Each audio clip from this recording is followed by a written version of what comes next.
കേന്ദ്രമന്ത്രിയായി സ്ഥാനമേറ്റെടുത്തതിനു ശേഷം ആദ്യമായി തൃശൂരിലെത്തിയ സുരേഷ് ഗോപിക്ക് വൻ സ്വീകരണമൊരുക്കി BJP പ്രവർത്തകർ. വൈകിട്ട് 6:15 തൃശൂർ റെയിൽവേ സ്റ്റേഷനിലെത്തിയ സുരേഷ് ഗോപിക്ക് പ്രവർത്തകർ വൻ സ്വീകരണമാണ് ഒരുക്കിയത്. ശേഷം സുറിയാനി മുൻ സഭാധ്യക്ഷൻ അഭിവന്ദ്യ മാർ അപ്രേം മെത്രാപ്പൊലീത്തയുടെ 84ാം പിറന്നാൾ ആഘോഷത്തിൽ പങ്കെടുത്ത സുരേഷ് ഗോപി വടക്കുംനാഥ ക്ഷേത്രത്തിലും സന്ദർശനം നടത്തി.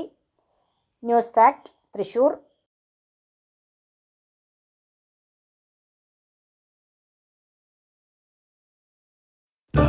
ഇഷ്ടങ്ങൾക്കൊപ്പം ജീവിക്കുമ്പോൾ ജീവിതം എത്ര മധുരകരമാണ്. ഞാൻ അറിയാത്ത എന്റെ കഴിവുകളെ കണ്ടെത്തി തന്നത് എന്റെ ഹസ്ബൻഡാണ്. ഈ സ്നേഹത്തെക്കാൾ വലിയ സന്തോഷം മറ്റെന്താണ്? ഇന്നും ഇഷ്ടങ്ങൾക്കൊപ്പം. Intimate matrimony, beautifying your life.